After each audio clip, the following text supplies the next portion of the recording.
It's the weekend warm-up edition of Main Street Sports Today, presented by the Tennessee Orthopedic Alliance of Columbia. I'm Maurice Patton, along with Wade Neely. We're coming to you from our homes on this Friday afternoon, getting you ready for the weekend. We'll be here for the next couple of hours talking local, regional, and national sports topics, and excited to do so. Wade with his WrestleMania garb on, getting ready for the weekend. What's up? What's happening, Mo? Good to be with you. Good to be with everybody. And yeah, 'tis the season. March Madness is here. March Madness, the Masters, WrestleMania, they all kind of run together, all big moments. So, man, it just feels good on a Friday. Been hanging out at the Pulaski Citizen offices. You know, just everybody's walking around the Pulaski Square, kind of just whistling. It just feels good outside after we've been cooped up indoors for the last couple of days. Yeah, it's good to get out. I'm going to be doing that later, actually.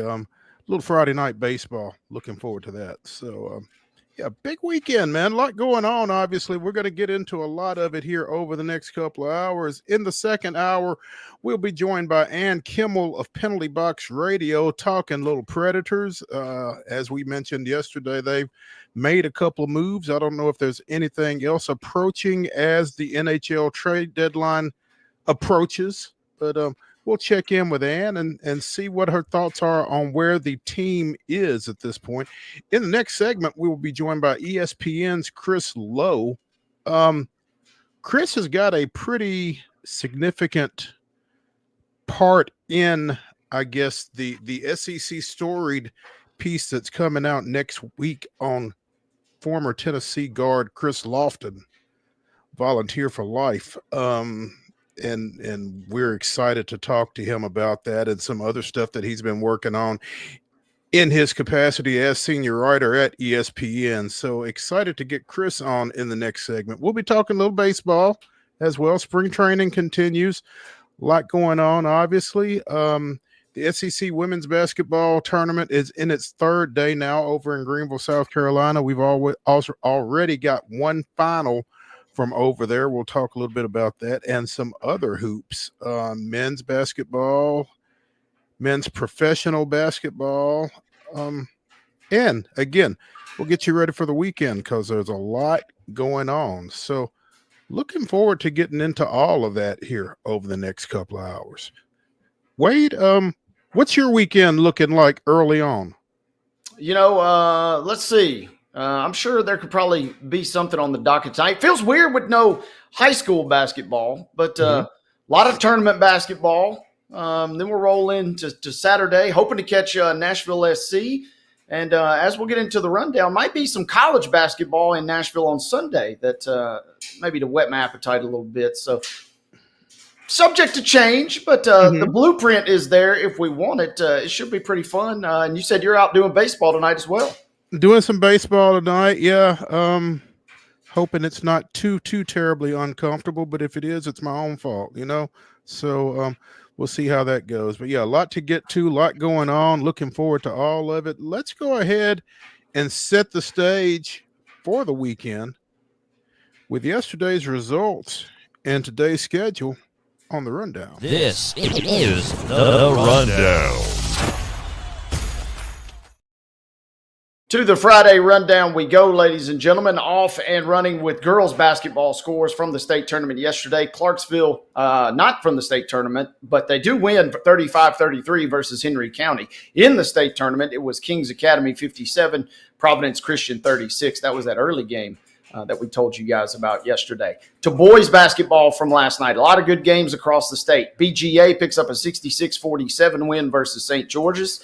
Loretto turning back Cannon County 59-54. Providence Christian was a 76-70 winner versus Good Pasture. It was Hickman County 66, Harpeth 51, Hillsboro 51, Beach 38. Hume Fogg, yeah, baby. Hume Fogg with a 75-64 win versus MLK. It was Independence 47, Centennial 33. Jackson County was a 43-36 winner versus Liberty Creek. Laverne picks up a 59-30 win versus Siegel. Santa Fe topping Richland was a great showdown in Lynchburg last night. 52-45 was your final in that one. A couple of bonus scores from last night. It was Wayne County defeating McEwen That's of note, Mo, because that's who Santa Fe and Richland pair with. So Wayne County, the girls and the boys win their respective regionals. And so that will dictate the matchups coming into next week. And I got to sneak this one in. It's over in East Tennessee, but I got to give a quick shout out to our buddy Shay Shannon. His Harriman Blue Devils, they're up to their old tricks yet again. They win last night 61-59 versus Oliver Springs. They host Cosby on Monday. Shout out to Coach Shannon and the bunch. That caps your Friday boys basketball results from Thursday. I think I got that right. There we go. In baseball action from Thursday, Marshall County with a 9-5 victory over Battle Creek. It was Clarksville Academy doubling up Beach 6-3. Blackman with a 7-1 win over Smyrna. Christ Presbyterian Academy defeated Montgomery Bell Academy 11-4. Clarksville pounded Dixon County 17-3. Columbia Academy edged Columbia Central 3-2. The Middle Tennessee Monarchs with a 14-2 win over Ezel Harding. Ravenwood defeated Franklin 12-2. Friendship Christian 2, Gallatin nothing. Nice little pitching performance there on both sides. Independence 2, Spring Hill 1. Another nice pitching performance on both sides there. Laverne doubling up Cane Ridge 8-4. It was Moore County 2, Giles County nothing. Muscle Shoals out of Alabama with a 5-2 win over Loretto. Green Hill defeats Oakland 8-1. Portland edges Overton 4-3. Providence Christian downs Middle Tennessee Christian 6-5. Riverdale with a 9-6 win over Tullahoma. It was Rockvale 3, Summit 1, Ross View 13, Hendersonville 3, and Stewart's Creek defeated Siegel 12-7. Softball. Hit us with the softball. I'll pick us up on soccer. With the softball. Okay. Softball. Brentwood edging Summit 5-4. Coffee County with an 8-3 win over Oakland. Oh, shootout. Gordonsville defeats Riverdale 12-10. Smith County 20, Mount Juliet Christian 5, and it was Trousdale County 9, Gallatin 3. To the pitch we go. Boys soccer scores from last night. Gallatin was a 6-0 winner versus Davidson Academy. Rockville with a 1-0 victory versus Lebanon. Friendship Christian, Middle Tennessee Christian, no goals. Scoreless draw in that showdown, but it sounds like a hard-fought contest. Murfreesboro Central Magnet was a 3-2 victor versus Page. That sounds like a fantastic showdown. Riverdale puts up 9, a 9-spot blanking Fayetteville in that one. Siegel with a 3-0 win versus Stewart's Creek, and Oakland and Smyrna battled to a 2-2 draw. Women's college basketball from last night, it was Liberty 61, MTSU 42. Belmont takes care of Indiana State 90-69. Men's basketball, Liberty gets MTSU 86-81. Tough one in the glass house as MTSU falls at home. Atlantic Sun action. Lipscomb goes to overtime, but outlasts Queens, setting up a big showdown Sunday versus UNA for the ASUN championship. OVC action. TSU with a massive victory, 69-55, as they knock off Lindenwood. NHL scores. Hey, look alive, folks. The Preds not only won, but won convincingly. Final score not as indicative of this game as it played out, but it was 5-3 as the Preds bottle up the Kraken last night, Mo. There we go. Let's see what else we got here. All right, real quick, a bonus score too last night. Boys soccer score. Giles County defeats Battle Creek. That was the opener for GCHS. They win at 6-1. Girls basketball from today. This was a 12 noon tip-off up in Cookeville in the Division II AA girls semifinals between Christ Presbyterian Academy and Knoxville Catholic. It was CPA picking up a 50-47 victory.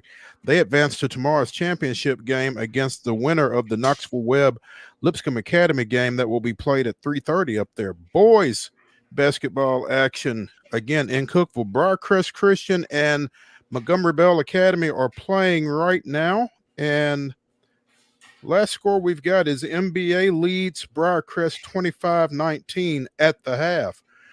The winner of that game will play the winner of Knoxville Webb and Ensworth. That game is a 5 o'clock tip-off. Also in boys basketball action at 7 tonight, Dixon County plays Kirkwood in a region final. Baseball action today. This is a doubleheader, and game 1 should be about over, and game 2 should be getting started.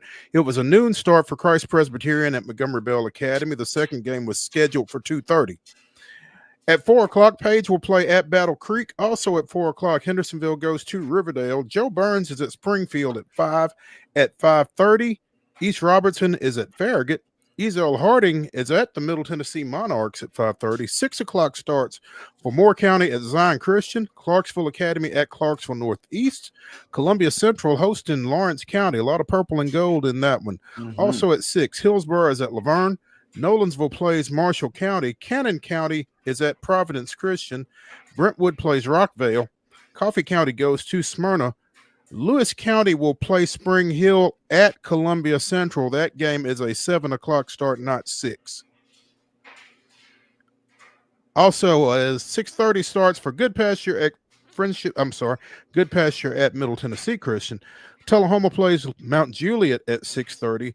Webb School is at Oakland at 6:30, and Blackman is at Stewart's Creek at 6:30. Other showdowns on the diamond this afternoon. Siegel will travel to Beach, 6:30 first pitch there. Eagleville is at Cascade, and Summertown will meet Columbia Academy. 7 p.m. start times for Fairview at Culleoka, Rossview at Dixon County, Gallatin traveling to Greenbrier, Harpeth will be at John Overton. Don't have a start time, but we do show on the schedule Centennial at Grace Christian Franklin. Softball action beginning at 5. Zion Christian is at Franklin Road Christian. Also a 5 p.m. first pitch for Columbia, who's at Lawson. Cannon County will travel to Murfreesboro Central Magnet for 5:30 action. It'll be Farragut versus Summertown as well at 5:30. Riverside Christian is at Columbia Academy. Blackman will be at Eagleville. 6 o'clock start for Eagleville at Cascade. Eagleville's in action, folks. Just buckle up. Don't know who, don't know when. Early, or where. Yeah, or where. Early season softball. They're going to play, but we just don't know the particulars, so double check.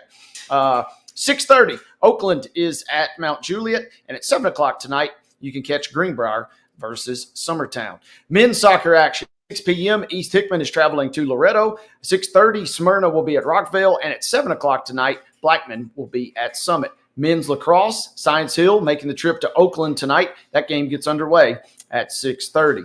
Women's college basketball, South Carolina defeats Vanderbilt. That one was earlier in the day, 84-63. Was your final there. Atlantic Sun action in women's hoops. It'll be Austin Peay at West Georgia. That game tips off at 5 o'clock. You can see it on ESPN+.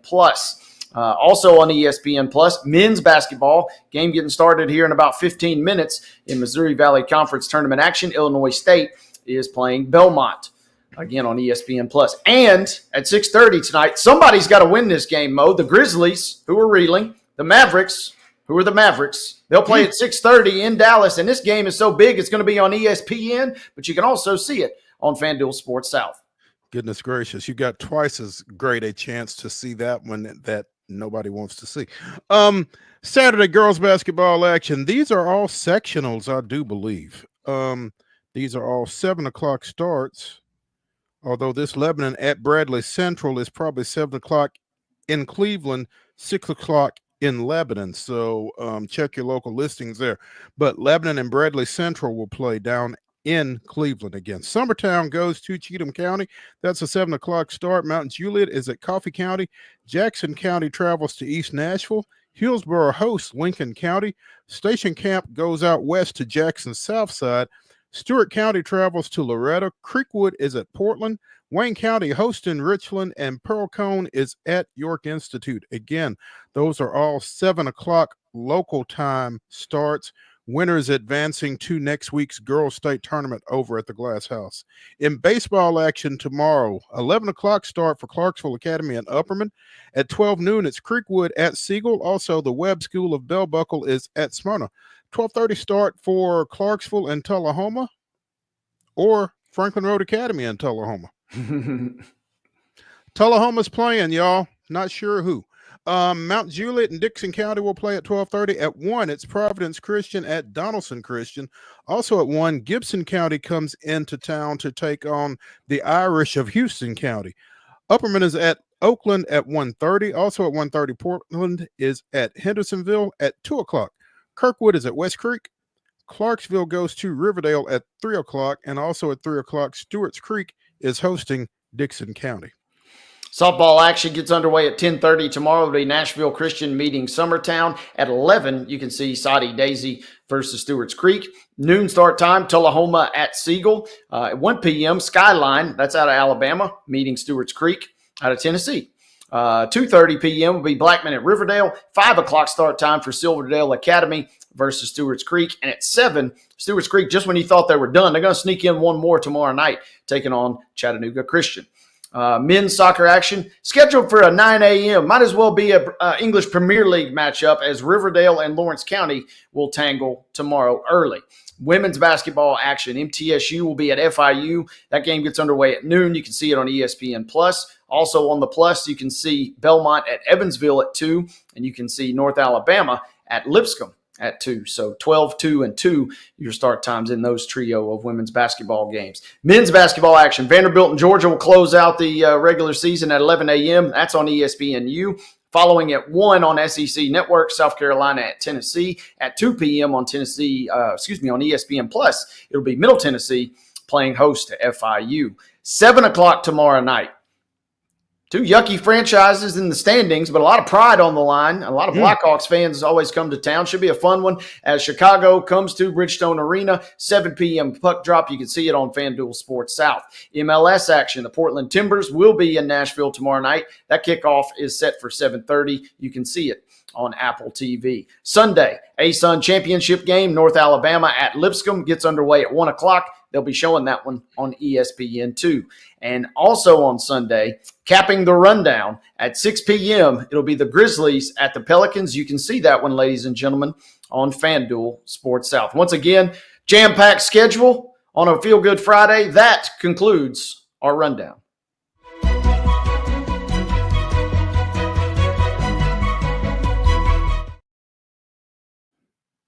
We're brought to you, as always, by the fine folks at Piggly Wiggly in Neely's Mill in Columbia. Be sure and check out their delicious daily deli lunch options available from 11 a.m. until 6 p.m. Also, their hand-cut meats and everything is cost plus 10% at the cash register. Piggly Wiggly, Neely's Mill, Columbia, bringing you our top story. And this was not our top story until about 20 minutes before game time here. But the Titans will release defensive end / edge rusher / linebacker Harold Landry, apparently. We talked about the team giving him permission to seek a trade. I guess that search was unsuccessful on his part, so the team is just going to cut ties. Landry had 2 years left on his contract. By releasing him, the Titans will save almost $11 million against the cap this coming year and $17.5 million next year. So this is pretty much a money-motivated move on the Titans' part, because he played all 17 games each of the last 2 years after missing all of 22 with a knee injury. This past year, 9 sacks, 15 tackles for loss, 15 quarterback hits, and 4 passes defended. So,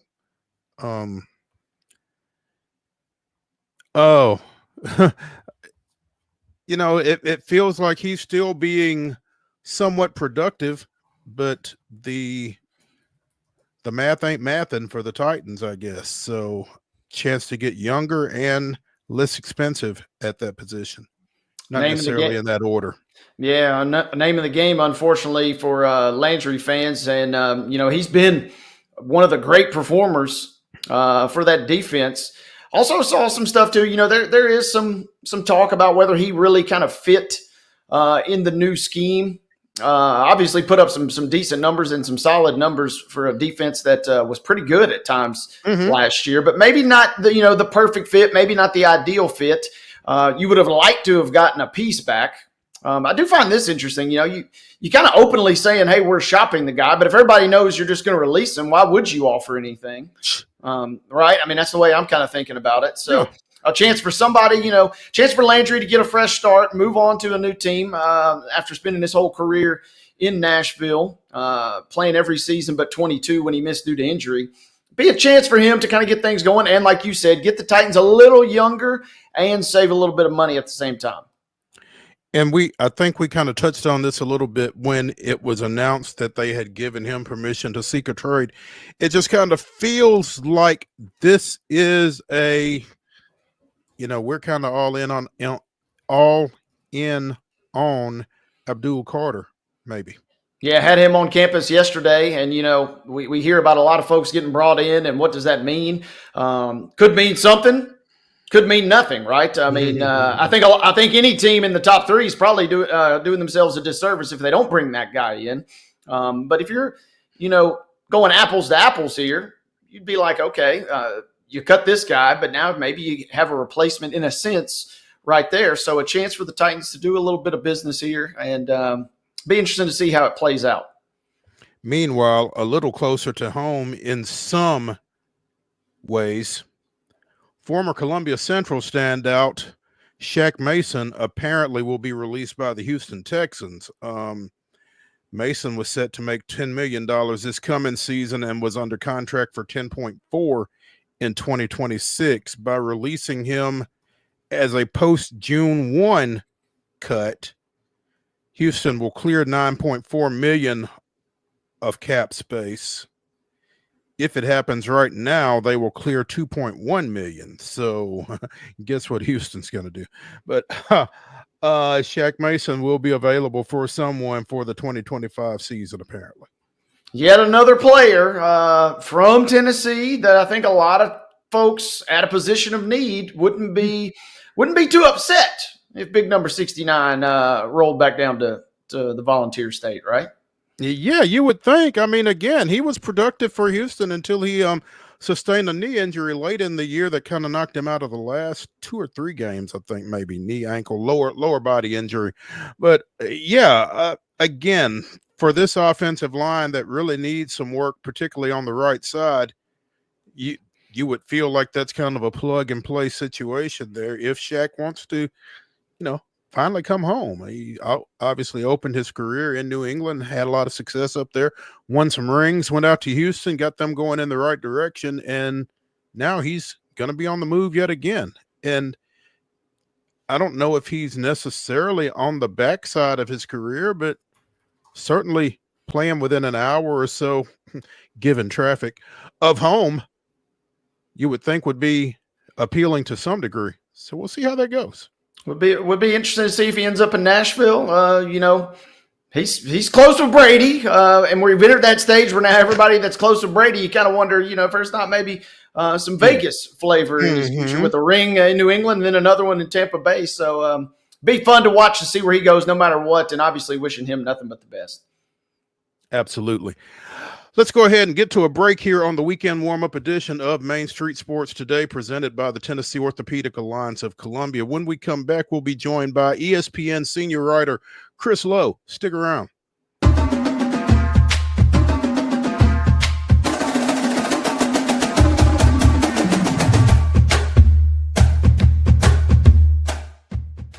Whether you're an athlete or a weekend warrior, when it comes to your performance, don't settle for anything less than excellence. We're proud to announce that Mid-Tennessee Bone and Joint Clinic is now Tennessee Orthopedic Alliance of Columbia, where we are redefining sports medicine and orthopedics. Tennessee Orthopedic Alliance's team of expert sports medicine physicians understands the unique demands of your body. TOA Columbia specializes in personalized orthopedic care, offering state-of-the-art treatments for everything from sports injuries to joint replacements. Learn more at toacolumbia.com. Step into the Lionel retail store at Opry Mills, Nashville, and you'll be captivated by all the magic of the 123-year history of Lionel trains. Whether you're already a train enthusiast or just getting started, Lionel will energize your love for trains. NASCAR fan? Come check out your local Lionel station to learn all there is to know about model trains and die-cast NASCAR collectibles. Visit nashville.lionel.com or call 615-455-9399. Custom Stone Handler supplies over 600 distributors and suppliers with quality stone products. Along with River Stone, we produce and distribute over 100 building, landscape, and other bulk products. Our goal is to provide quality products, service, and partnerships to ensure our customers' success. We firmly believe that the measure of any person or company is how they treat other people and customers. Give them a call at 931-490-4990 or visit CustomStonehandlers.com.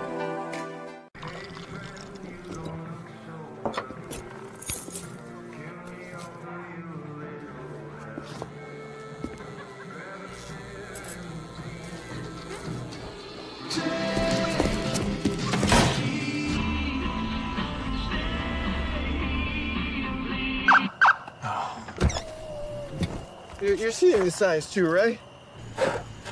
What signs? So Busy Bee is a very close-knit family. We fight just like every family does. We have arguments, but we always come out with a solution to the problems. We don't just fight about what we want, we fight about what customers need. We want to make sure that every customer we go to is more than satisfied. And that doesn't just start whenever we show up at their door, that starts when we show up every day at work. We want to make sure that we are serving our customers to the best of our ability.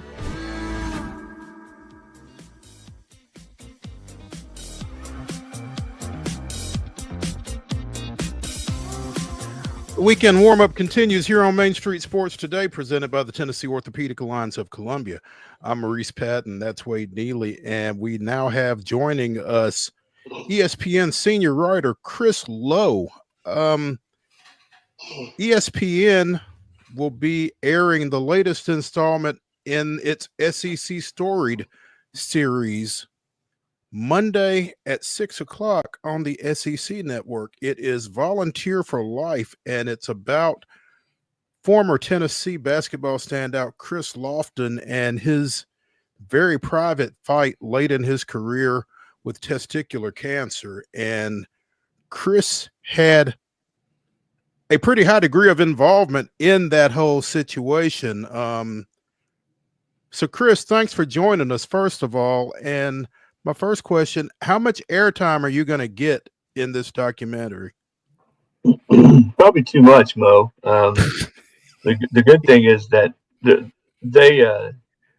did a great job. Sean Silva and Don Lepore from Tackle Box Films there in Nashville directed and produced this film, and they did a terrific job. And we're able to get a lot of different voices and a lot of different people who were involved in Chris's journey as he battled cancer. And I think the coolest thing in the film, I've had a chance to see it, is Chris really gets to tell his story the way he wants to tell it, and had a big hand in who he wanted to be in the film.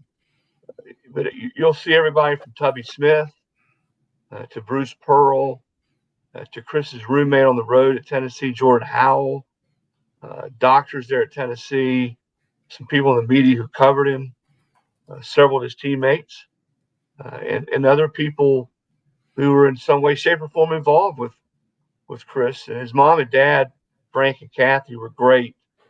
And we got to go to his home there in Maysville and talk to them and sort of see where Chris grew up there. And that was, I think, of all the things in the film, that may be the coolest, to see him shooting hoops on his same goal there in his driveway that he shot when he was a kid. That's really cool. And now, Chris, you were one of the first media members to find out about this situation. In fact, it's my understanding that you kind of had an ethical decision to make, basically. Is that fair to say? Yeah, I guess so. I did find out early. Chris had he had the treatment in between his junior and senior year. He had surgery, and he underwent really just grueling radiation treatments that would have knocked the best of us down. And he was able to come back, albeit not what he was. And Chris will tell you that. And he says in the film that he wasn't close as a senior to being what he was as a junior, having gone through everything he went through. And I know you follow sports and very close. There was a lot of chatter there early in his senior year that, hey, what's wrong with Chris Lofton? He's not shooting it the way he did. He's not playing at the same level. There were all sorts of theories. And I think those of us who cover certain teams and sports, you're constantly digging around and trying to find out, hey, is there anything up? And I did find out pretty early on in that year that he had undergone treatment for cancer and had cancer. And yeah, it was a tough decision. Now, anybody who's worked for a newspaper or an outlet, you never make those decisions usually in a vacuum. Mm-hmm. I went to my superiors at ESPN, explained to them what was going on, and without sort of getting into a lot of detail, we just decided to hold the story. Chris had asked me to, and had given me all the reasons why, and I understood. And you know that it might get out there. And I'll say this, but I think in today's age right now, that story never would have held. I don't think it ever would have. I didn't think it would have then. I mean, I really thought then it would get out at some point. But Tennessee did a great job. I mean, from Mike Hamilton, the late Mike Hamilton, who, let me say this too, Mike, we lost Mike in 23. Mm-hmm. Mike came over there at Innsworth.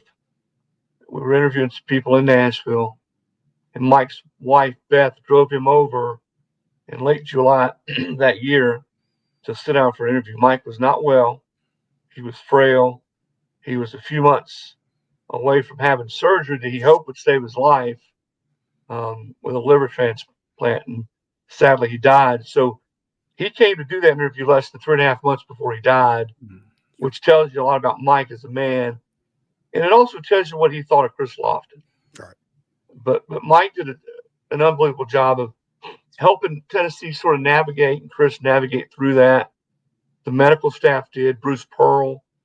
The only player on the team who knew about it, Mo, was Jordan Howell, his roommate on the road. Nobody else knew.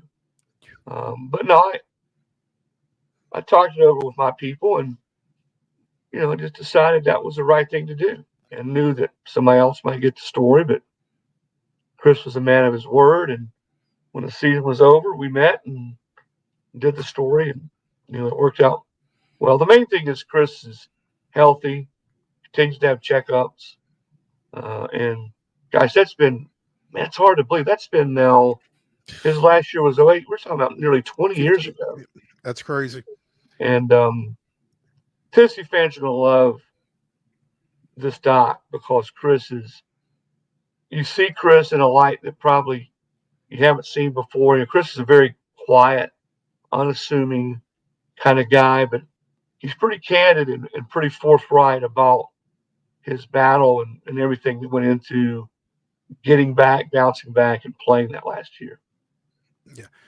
It's got to be tough going through everything that he was going through in his battle, and everybody questioning, like you said, what's wrong with Chris? What's wrong with Chris? And not being able to say, well, I've been undergoing treatment for cancer, y'all. Get off me. I mean, it's a tough situation all the way around, and it's just an embodiment of everybody's fighting a battle that we don't know about. Be kind, and there's not a whole lot of room for that in the sports world these days, and it's really unfortunate. And I would imagine a lot of people are going to see this and are going to realize or know that he was going through a fight with cancer at the time, that probably said or did some things at the time that they really kind of are regretful of in hindsight. Yeah, you never really know what somebody's going through, Mo, until you walk in their shoes, right? Whether it's sports or whatever. And I think those of us veterans, and you're more of a veteran than I am, which means you're older than me. Can I say that? There are not many of us anymore, Mo, in business that are older than me, but you're one of them. Yeah, most of us are out of the business, and well, we won't go there. But yeah, I mean, it's just kind of something that kind of comes with having been around. And kudos to you and to your people, because like you said, I don't know that story gets held now, and I'm a little shocked that it got held then, and maybe in the wrong hands it wouldn't have. But I mean, you did a solid for the guy that you were covering, and you handled that thing while being respectful of him and what he was dealing with, and that's not always the case. Well, honestly, Mo, I just did what I felt was the right thing to do. I really did. In our business, we're all caught up in getting things first, and being first is just probably more pressure to do that now in this world. The immediacy of everything is within seconds, minutes. I mean, I never felt like I deserved any pats in the back. I just did what I felt like was right, and I don't know what I would have done had my company said, no, that's a big story. I mean, Chris was an All-American on a top 10 team. It was a big deal. I knew it was a big deal. And I'm grateful that they arrived at the same conclusion I did. And I'm grateful again that it worked out the way it did. Chris didn't have the season as a senior he did as a junior, but man, he still played a big role in that team. They got to number one in the country. Played in remember that massive number one versus number two matchup with Memphis that year? Down at Memphis on a Saturday night. Yeah. Yep. Chris made some clinching free throws in that game and a lot of big shots that year. And was really just a glimmer of what he was. I mean, he lost 20 pounds when he was trying to get back, from all the radiation treatments, and couldn't eat. Just wasn't able to work out the way he had in the past, and still yet. And you hit it, man. He never once made the first excuse, and still won't. I mean, I've always wondered. Chris is only about 6'1" or 6'2". There are not a lot of 6'1", 6'2" off guards in the NBA anymore. There weren't then either. Right. But I've often wondered what that bout with cancer and everything he had to go through, the way it impacted him, what type of role that played in his not playing in the NBA. Certainly he could shoot it with anybody. So who knows? I guess we'll never know. But, he never talks about that. And I think he's grateful for his time at Tennessee, had a long career in Europe, very successful career. And again, I don't want to give too much of it away. He's just thankful that it was caught when it was caught, and he had a chance to go on and play and finish out his career and still living life to his fullest. And the way it was caught, Mo, is he failed a drug test. And think of that. Chris Lofton failed a drug test. Now, as it turns out, it was the test showed was a tumor marker, which alerted doctors there that something was wrong. But initially, the thought was, well, he's taken some type of supplement banned by the NCAA or what have you. And I asked Chris, I said, man, have you ever thought what would have happened had you not been picked? Because you know how that works, Chris. They've sent couriers, NCAA couriers go into the locker room and they say, we need to see, this person and this person. They select at random a couple of players to submit to drug tests after the games. And Chris, that game just happened to be selected. Crazy to think about. And Chris, you kind of were rattling off some achievements there, and it kind of took me back, thinking about where I was and following those teams. And we had a kid from Giles County, Tyler Smith, that was right there in the mix for a lot of those good UT teams. How much of this documentary, this is why I love sometimes watching these, how much of this is kind of just a cool time capsule in a sense of a really special and really fun period of UT basketball?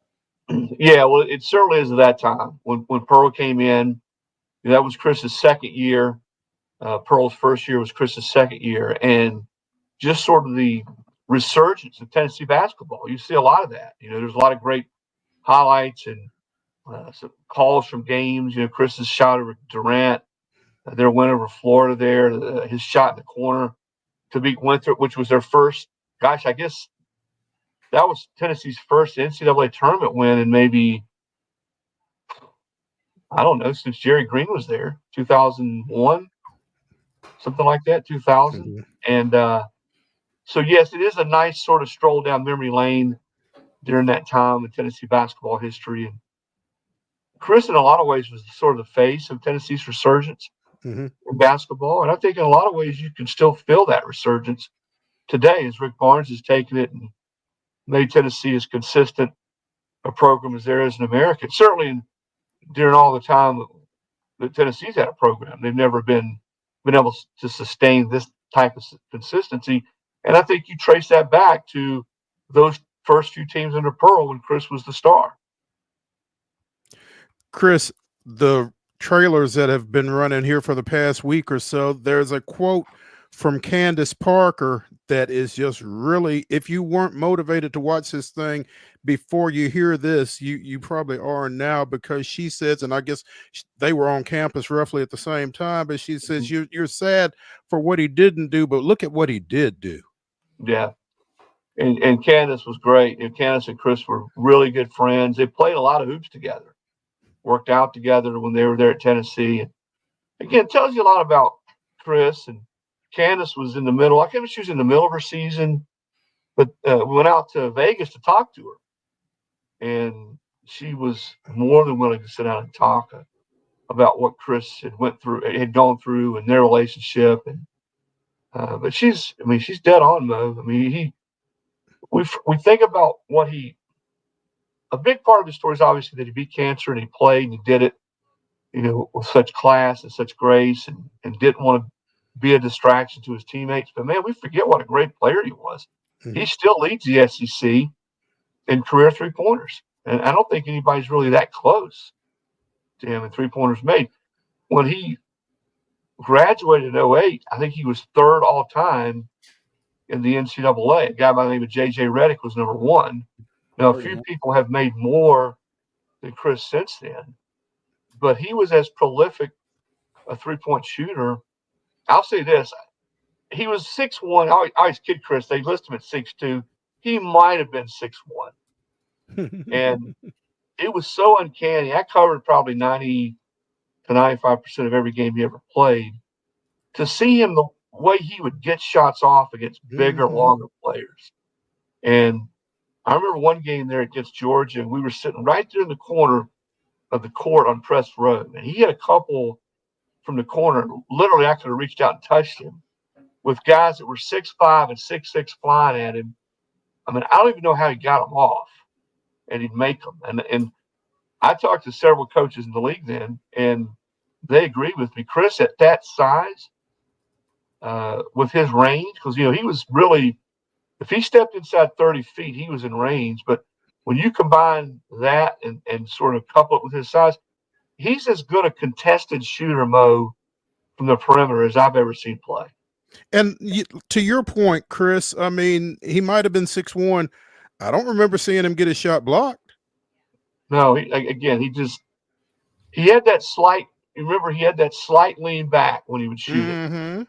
Shot a little bit of a line drive, but he had a quick release. He was always ready to shoot the basketball. And that's a great example for young players. I mean, wherever he was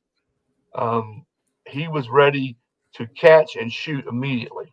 He didn't have to wind up. He caught it, bam, one motion. He's got that lean back, and he's balls up. And you're right, he didn't get a lot of shots blocked. He got better as a junior too, which made him an even more effective scorer at taking the ball to the basket. That's something that Pearl worked hard on with him, is putting the ball on the ground, using shot fakes, pump fakes. And because people were so scared of his ability to make shots from 25 and 26 and 27 feet, they had to get out on him. And Chris got a lot better at taking the ball to the basket and finishing in the middle of the lane and making those tough twos. Chris Lowe of ESPN joining us here on Main Street Sports Today, presented by the Tennessee Orthopedic Alliance of Columbia.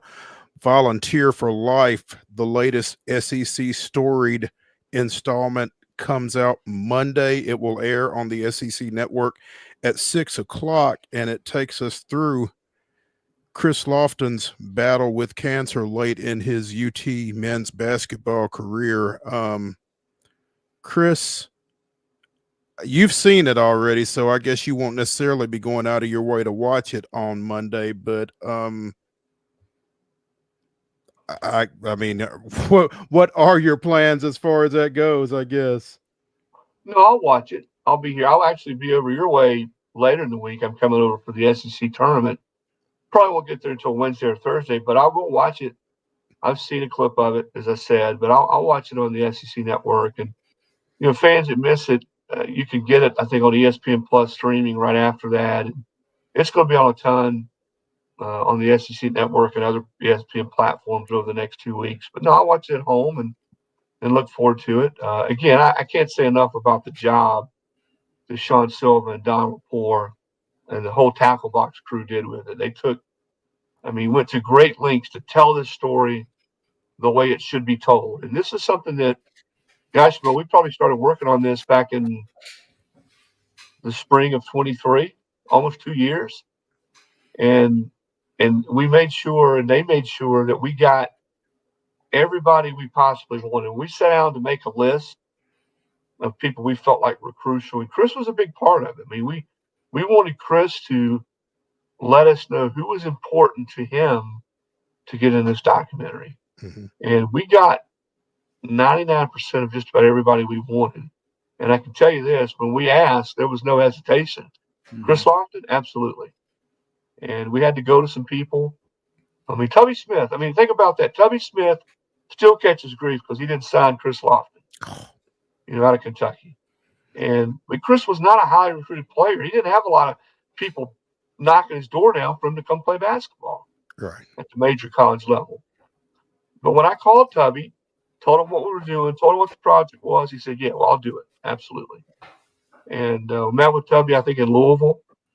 And he was gracious and sort of joking around a little bit about how he still catches grief, but just what an awesome player, what a great kid Chris Lofton was. Again, that tells you a lot when, as soon as I called Tubby, he's like, okay, I know what this is. No, it's really not that, but it was really, again, very telling kind of man. And I've known Tubby a long time, the kind of man he is. And again, what he thought of Chris, that he would be willing to take the time to do that. Chris, I got to ask you, the next time that you're on with us, are you going to make producer Mark put up your IMDb page now after this goes live on Monday? We'll get him there. Well, if we have to take a little extra time, we'll make sure he gets there. Okay. Just want to make sure we give you proper cred the next time you got on. So we'll make sure to do that. You bet. Absolutely. Always good to catch up with you guys.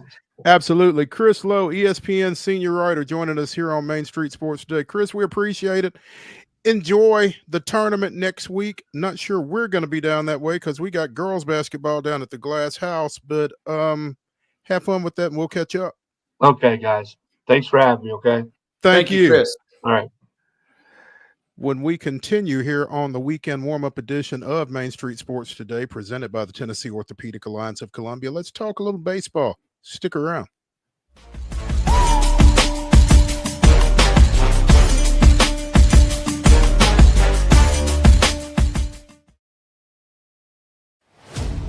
Only in Smashville are opponents welcomed with some good old-fashioned Southern hospitality.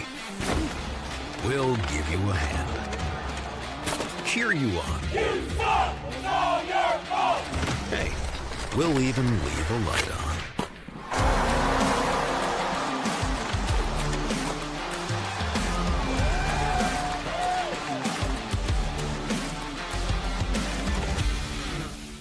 At Delta Dental of Tennessee, we know our success begins and ends with providing superior quality service, and that includes serving those who need it most.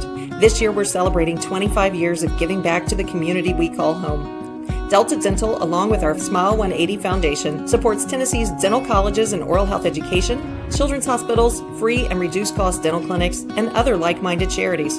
Here's to the next 25 plus years of ensuring healthy smiles.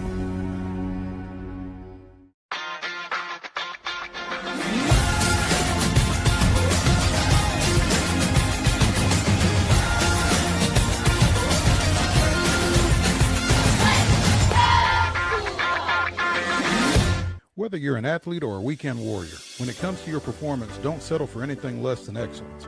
We're proud to announce that Mid-Tennessee Bone and Joint Clinic is now Tennessee Orthopedic Alliance of Columbia, where we are redefining sports medicine and orthopedics. Tennessee Orthopedic Alliance's team of expert sports medicine physicians understands the unique demands of your body. TOA Columbia specializes in personalized orthopedic care, offering state-of-the-art treatments for everything from sports injuries to joint replacements. Learn more at toacolumbia.com. A game without a crowd is just a scrimmage. A performance without an audience is just a rehearsal. Without your presence, high school sports and the performing arts aren't possible. Ensure that these essential extracurricular activities continue to enrich the lives of students in Tennessee. Purchase a ticket to your local high school's game or performance. This message presented by the TSSAA.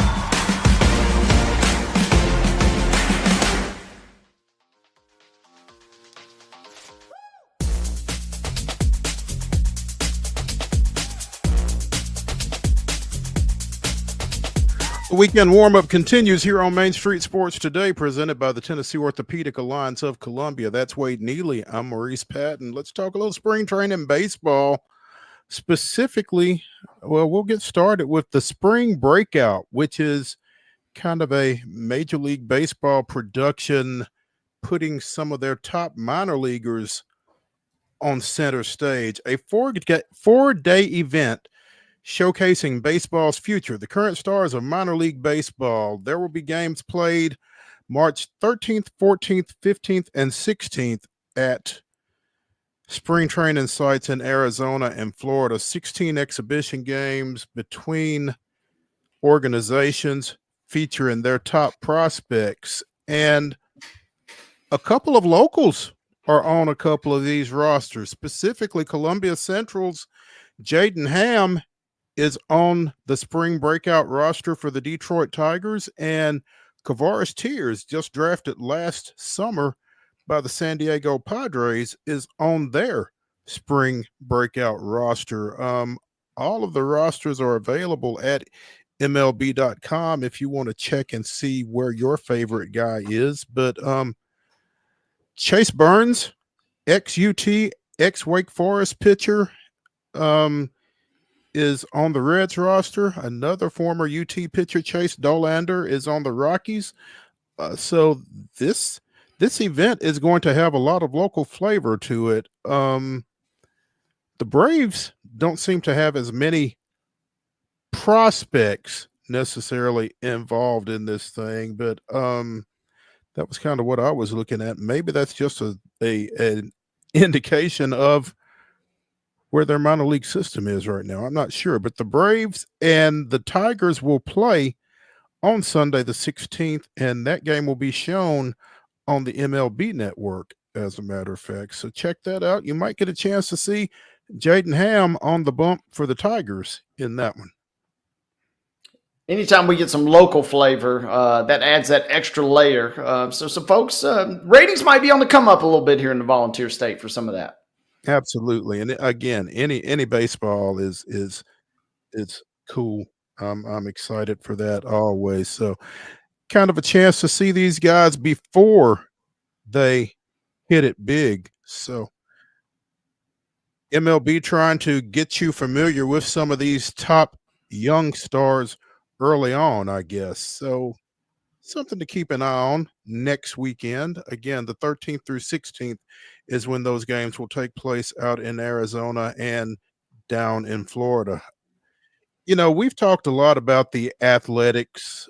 They have no city right now, but they are really trying to kind of spruce up their image with some of the things they're doing. We talked about them extending manager Mark Kotsay earlier this offseason. Well, now they've extended their young outfielder Lawrence Butler, signed him to a 7-year, $65.5 million deal. 24-year-old outfielder on the come up for them. Hit .267 with 22 home runs and 18 steals. He was 18 for 18 on stolen base attempts between,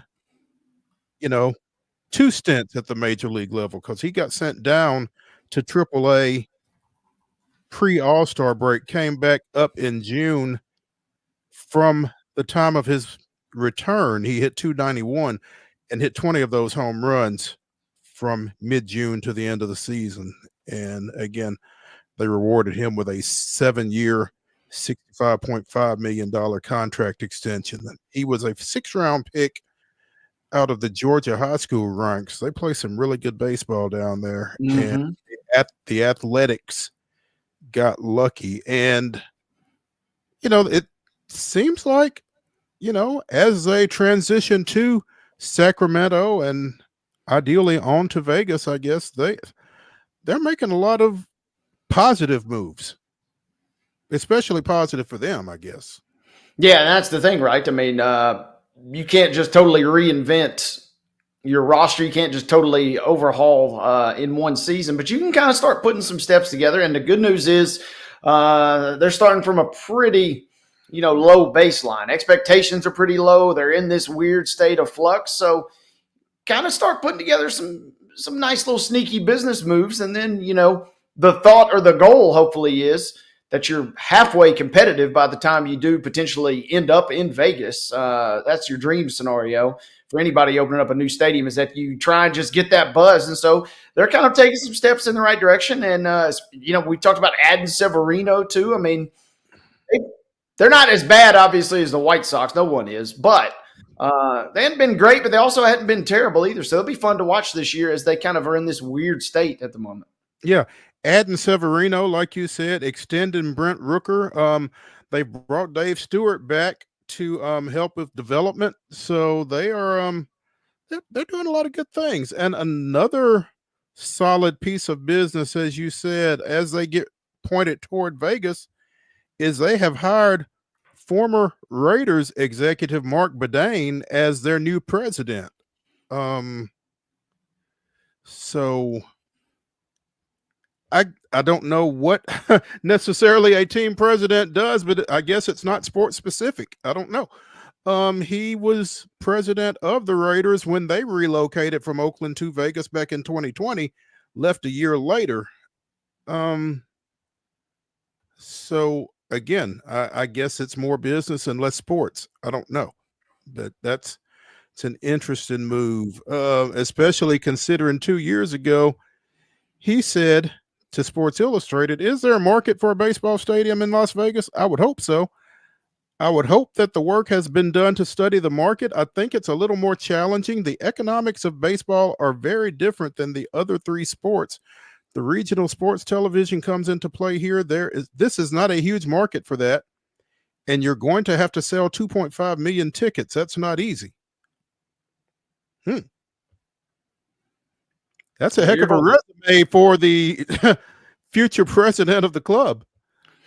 Yeah, and it's interesting, right? I mean, you're moving to the one city. Almost any other city would be just over the moon to have you, but kind of like USC and UCLA out in Los Angeles. I mean, you are pretty low on the pecking order, so they got to kind of start getting some steps in the right direction. They're not just going to get this built-in inherent fan base, I don't think. So work cut out. But, yeah, a guy that's kind of got some experience, the tenure with the Raiders didn't necessarily end the best. Some interesting remarks from Mark Davis. But, at least kind of he's got some familiarity with the process. It'll be right. I feel like he probably could have done worse in this situation. Yeah. Meanwhile, back in Oakland, the Oakland Ballers, or the Oakland Bees, are expected to begin play in the Independent Pioneer League this year at newly constructed Raimondi Park. And their ownership roster now includes Billy Joe Armstrong of Green Day and Oakland-born rapper Too Short. So they're getting a little celebrity buzz going around the Oakland Bees following the departure of the Oakland A's. And for Too Short, this is particularly intriguing because he worked as a vendor at the Oakland Coliseum while he was in high school. So probably not happy to see his old club go, but says, let me get in there in the mix a little bit. And Green Day and Too Short, like you said, kind of got to sell the celebrity buzz a little bit when you're kind of launching something like this. And he's beloved, obviously, there. So, maybe we'll get the whistle blowing and we'll get him out there. If I can't brag on a big league franchise, I can brag on being a baller, said Too Short. I mean, man, that's a cold quote right there is what that is. Yeah. So I'm excited to see how that works out, because I think there are enough fans that are irritated with the Athletics leaving town that might be a fun little deal there for the Ballers, the Bees for Too Short. Let's take a break here on Main Street Sports Today, presented by the Tennessee Orthopedic Alliance of Columbia, as we wrap up hour number 1 of the weekend warm-up. When we come back for hour number 2, let's get into the grab bag. Stick around.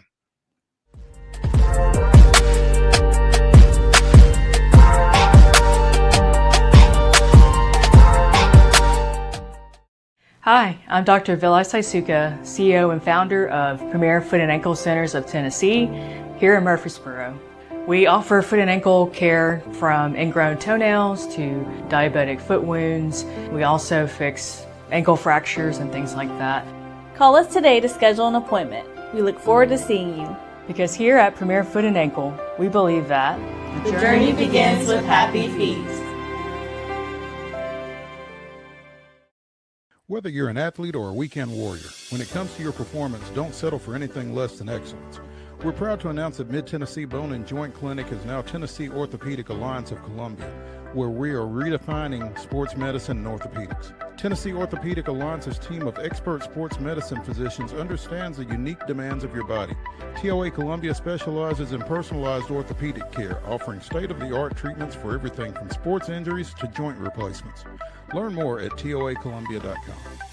Jones & Lang Sporting Goods here in Columbia has been outfitting teams, officials, and anybody else from T-ball to college for 50 plus years. Be sure and check them out at 931-388-8060 or online at jonesandlang.com. Jones & Lang Sporting Goods, the look of a winner. Zion Christian Academy, zioneagles.org or 931-388-5731. You can schedule your appointment. Go tour their campus. It is beautiful over there, and you're definitely going to want to see it. Again, it's zioneagles.org. Give them a call, 931-388-5731, and schedule your tour today. Custom Stone Handler supplies over 600 distributors and suppliers with quality stone products. Along with River Stone, we produce and distribute over 100 building, landscape, and other bulk products. Our goal is to provide quality products, service, and partnerships to ensure our customers' success. We firmly believe that the measure of any person or company is how they treat other people and customers. Give them a call at 931-490-4990 or visit CustomStonehandlers.com.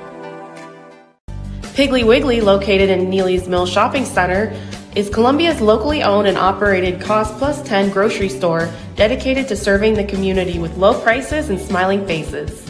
Piggly Wiggly offers fresh, hand-cut meats daily, as well as daily hot plate lunches from their deli counter. You're certain to see smiling faces and a helping hand when you're here at Piggly Wiggly. Come by and check out our fresh produce, high-quality meats, and more. Down home, down the street, we'll see you at the Pig.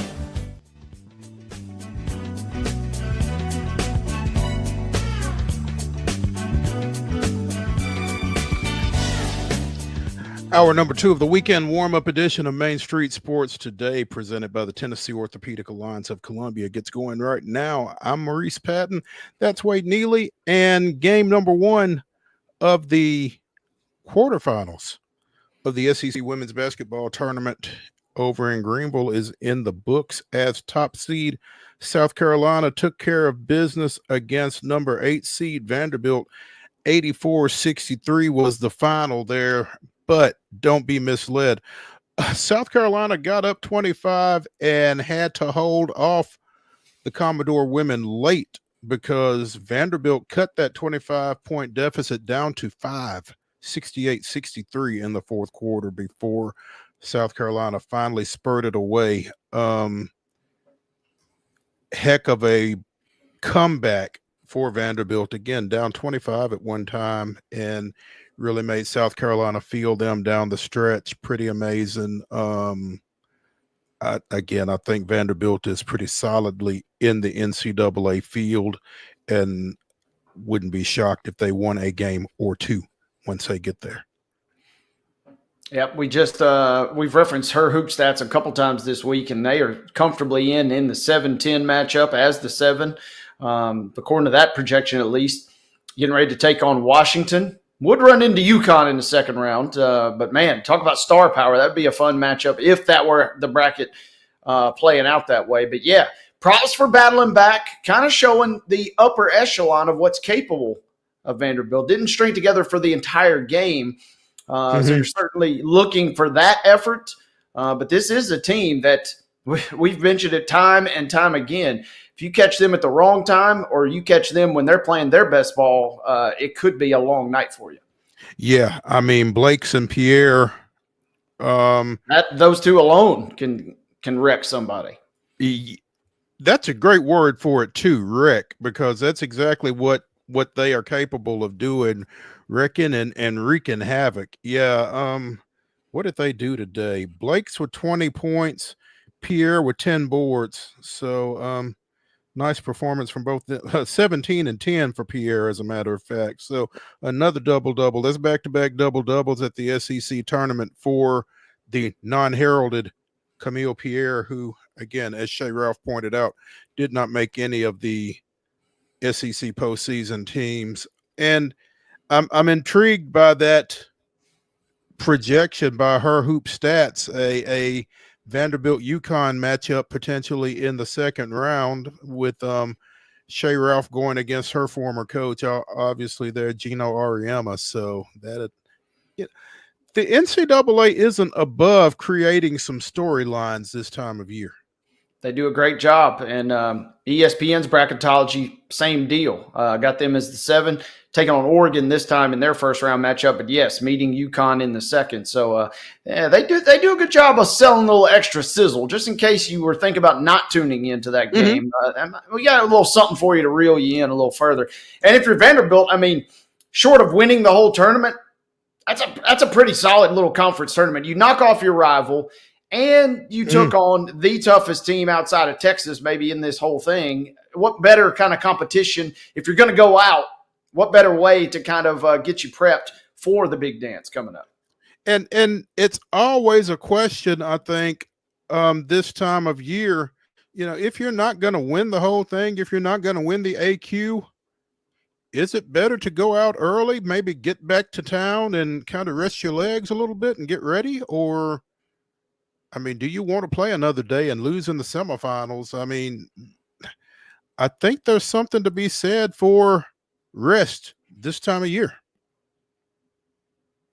So, and it's been discussed, obviously, on the men's side, and I wonder if that's not a topic of discussion on the women's side as well.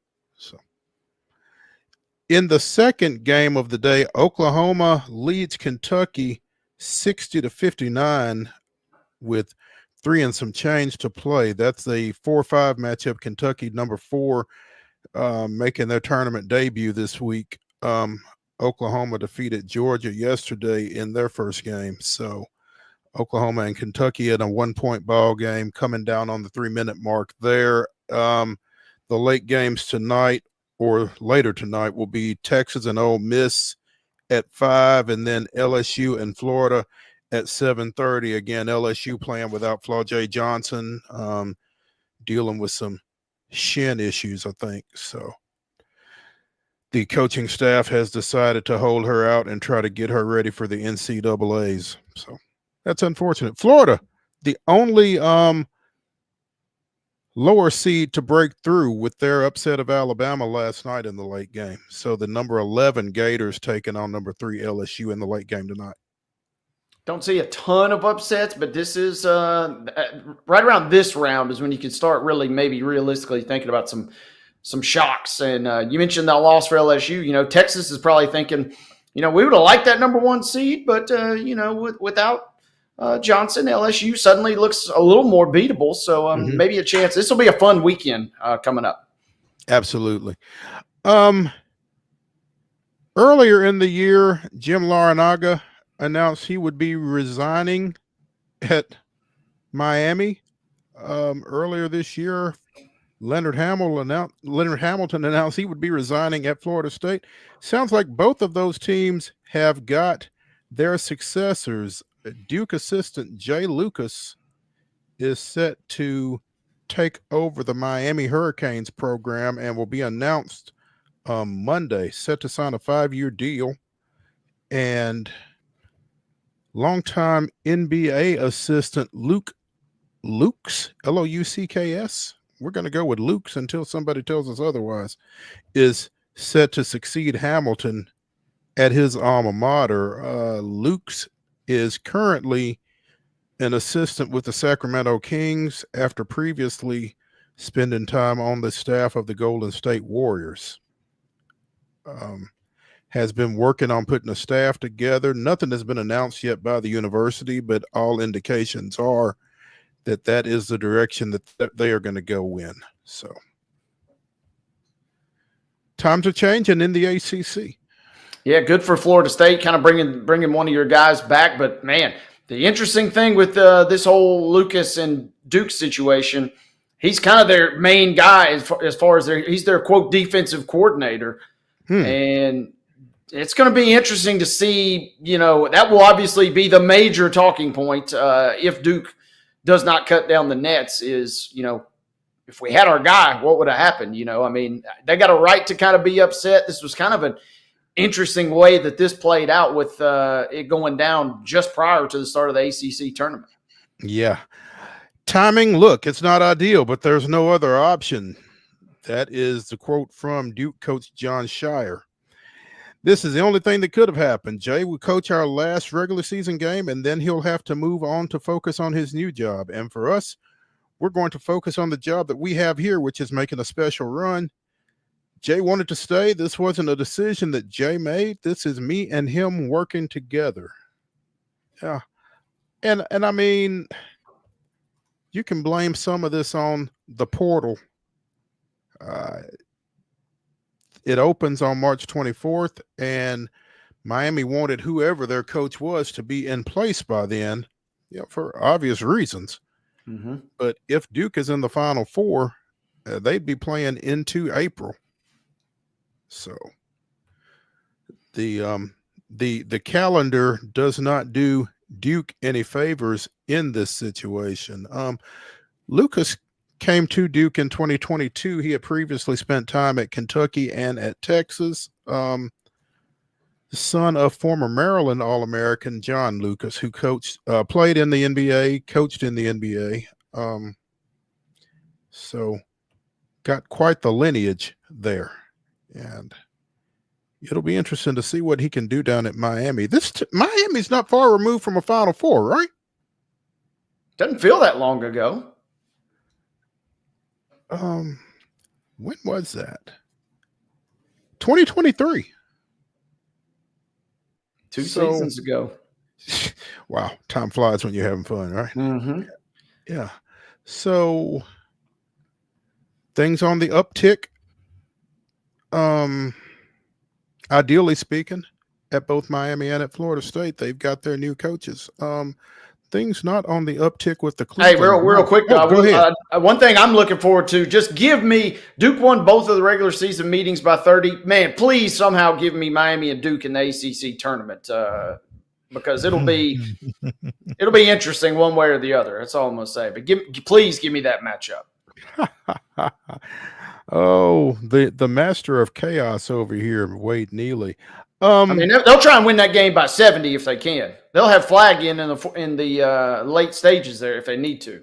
Yeah, you would think. Yeah, they would, or I would at least. Yeah, you would try to send some sort of a message there. And I mean, based on Shire's comments there, you could see where that could be the case for sure.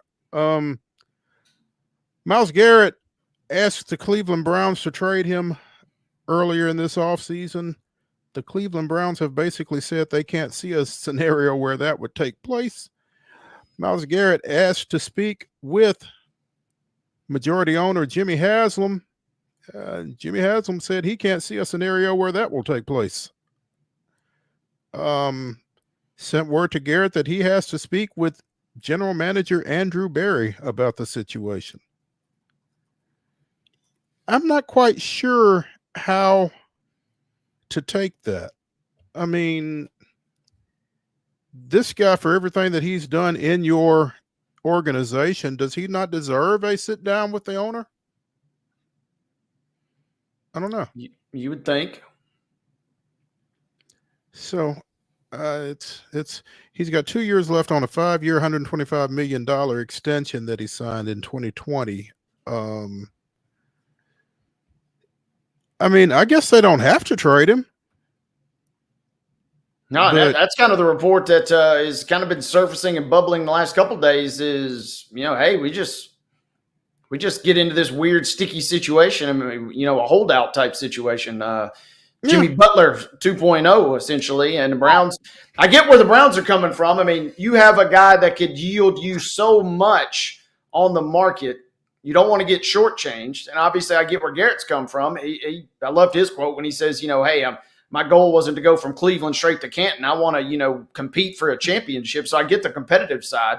It feels, and the Browns are just, dysfunctional enough that it feels like this could be not a clear-cut situation.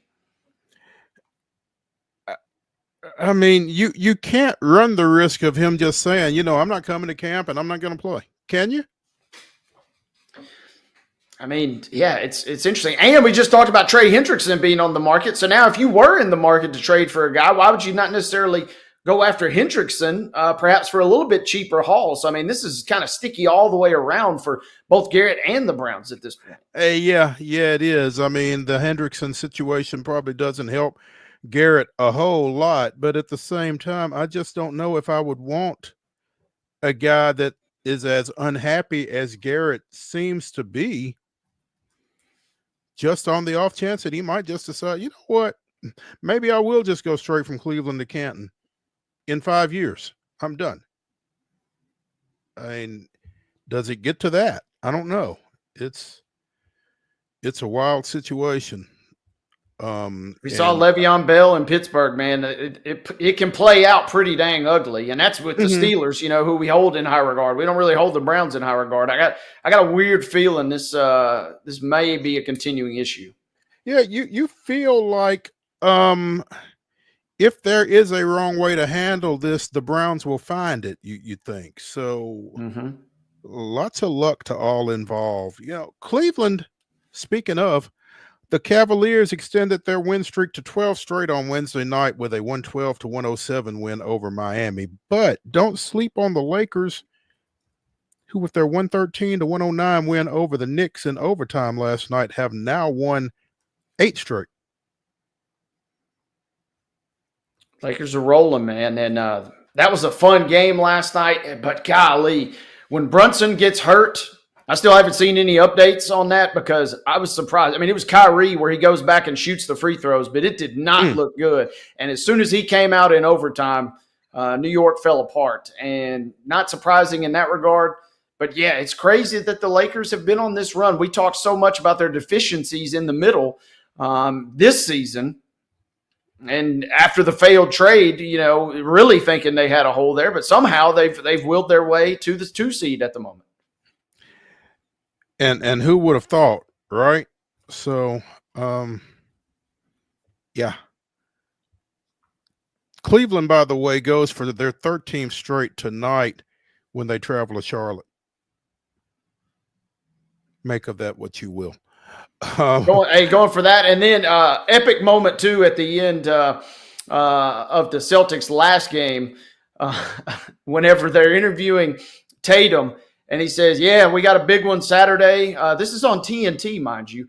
He says, yeah, we got a big one Saturday on ABC versus the Lakers. Celtics-Lakers, big rivalry. It's going to be fun. And the sideline reporter says, thank you for that free plug for ABC. This is a TNT broadcast. Kevin Harlan back at the scorers table about jumped out of his seat at Tatum there. So it will be epic tomorrow night. Celtics, you would think, would probably take care of business, but you never know. But a little free love for ABC and the crew last night. A little inadvertent cross promotion there, I guess, huh? Yeah, Tatum finds a way to, just when you think he's got everything figured out, even his delivery, a little lacking in that regard.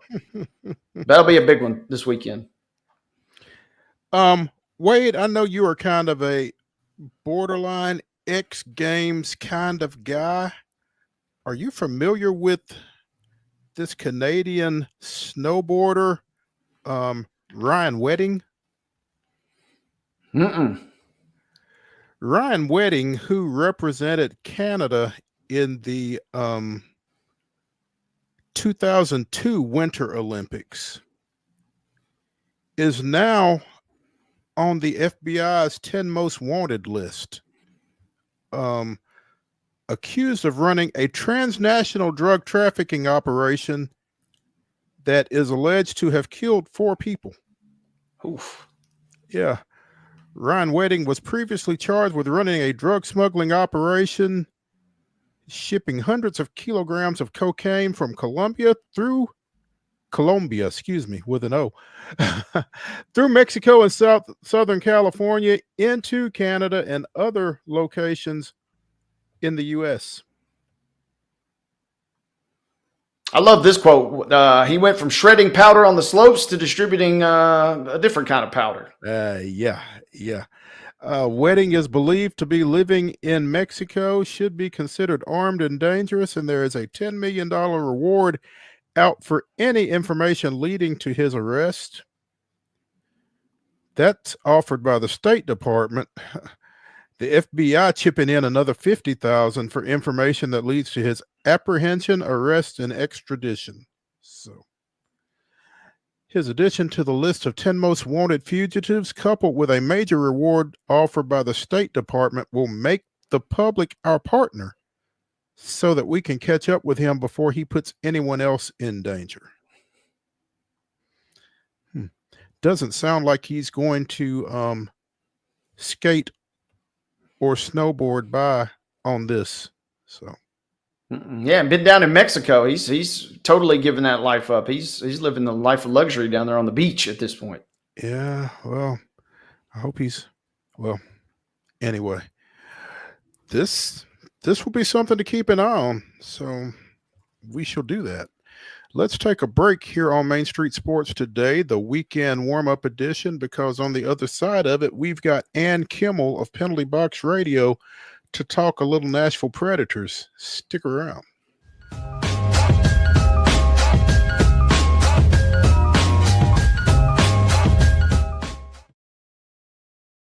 Hi, I'm Riley, a certified physician associate here at Premier Foot and Ankle Centers of Tennessee.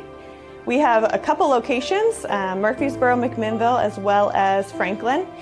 We treat people of all ages. We're excited to get you back on your feet and hope we can help you today. Call us today to schedule an appointment. We look forward to seeing you. Because here at Premier Foot and Ankle, we believe that the journey begins with happy feet.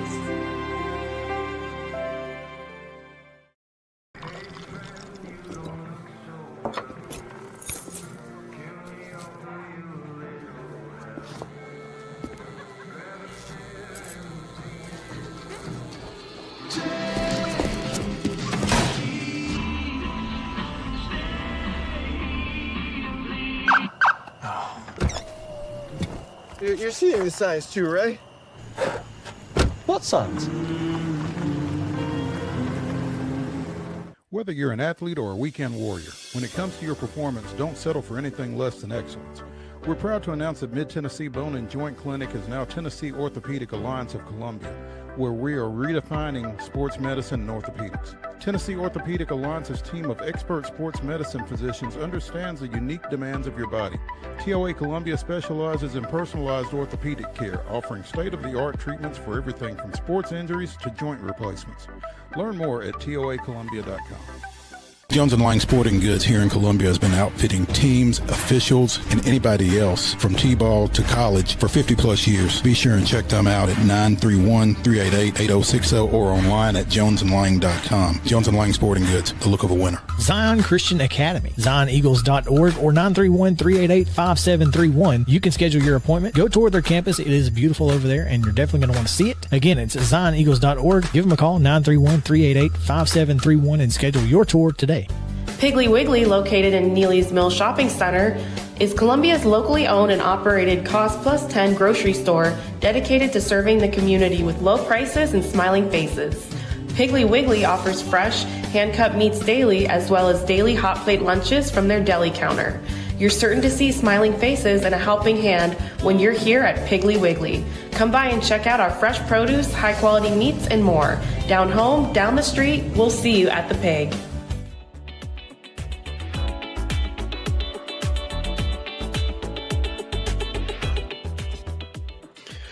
The weekend warm-up continues here on Main Street Sports Today, presented by the Tennessee Orthopedic Alliance of Columbia. I'm Maurice Patton. That's Wade Neely, and we are joined now by the very busy Ann Kimmel of Penalty Box Radio.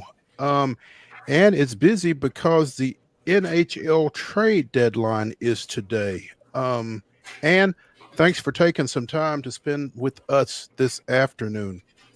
Thanks for having me. It's a great opportunity for me to sit still and stop pacing and doom scrolling on my phone. So this is working out great for all of us. Well, I'm looking at your Twitter feed, X, whatever. Happy don't even walk to the kitchen for a snack without your cell phone day to all NHL media who celebrate was a post from earlier today. Things are pretty lively across the league right now, pretty lively for former Predators. Luke Schenn was traded to Pittsburgh along with Tony Novak, and before he could even get to Pittsburgh, I guess, he is now headed to Winnipeg. Yeah, he didn't even stay long enough to enjoy an Eaton Park Smiley cookie in Pittsburgh. And I will say this is a move where the optics don't necessarily look terrific short term for Barry Trotz, because he was very forthcoming and said, look, I had standalone offers for Luke Schenn. He opted to put Luke Schenn in a package with Tommy Novak to get Michael Bunting back. And now you see Luke Schenn traded for a second round and a fourth round pick. So this is one of those situations where you think, man, did Nashville give up too much and get too little back? And initial optics on that deal, not terrific. Another former Predator, Cody Glass, who Barry Trotz put 2 draft picks with in a deal in 2024 with the Penguins. He was just moved again. So it just... initial optics, maybe for this trade deadline for Barry Trotz, not great. Now, we'll see how this all pans out. GMs have to play kind of a long game and balance that out with a quick trigger finger. Barry Trotz apparently is looking at the long game, and I think made fewer deals than we anticipated this season. That's what I was going to ask you. Are we done? As far as we know, we are done. The deadline passed at 2:00, but now there are deals that are in the queue that have to be processed. But what we are hearing is that Nashville is done. Barry Trotz is set to address the media at 4:00. But for everything that we know, this is it. Nashville is done, which is surprising because this is a trade deadline where it was very much a seller's market. You were getting more for the players that you were willing to part with. And Nashville's just not in a place where they had to hang on to too much. There were some names floated out there. Michael McCarron's name was floated out there. Of course, Ryan O'Reilly's name was floated out there. So I think everybody is a little bit surprised that on this last day of the deadline, Nashville did not make any moves. And you mentioned O'Reilly, and I'm curious right about him. A lot of scuttle about, him getting reunited in Toronto, and then, quote, he didn't really have any interest in that reunion. Was it just the fact that he didn't have interest, or the Preds maybe didn't get the offer sheet they were perhaps looking for him? I think it could be a little bit of both, especially when it comes to Toronto. I don't know that Ryan O'Reilly would be super excited to go back there. And I don't mean any shade to the Maple Leafs by that, but just maybe that wasn't the best fit for him. He loves Nashville. And while he does not have trade protection, Barry Trotz has said, I will not make a move without making sure that O'Reilly is okay with it. Also, Barry Trotz loves his veteran presence in that locker room, and he has already parted with Gus Nyquist and, of course, like we talked about earlier, Luke Schenn. It would take a tremendous amount for Ryan O'Reilly to leave this franchise. Barry Trotz would really have to feel like he got what he wanted and more, and that Ryan O'Reilly was okay with that deal for it to happen.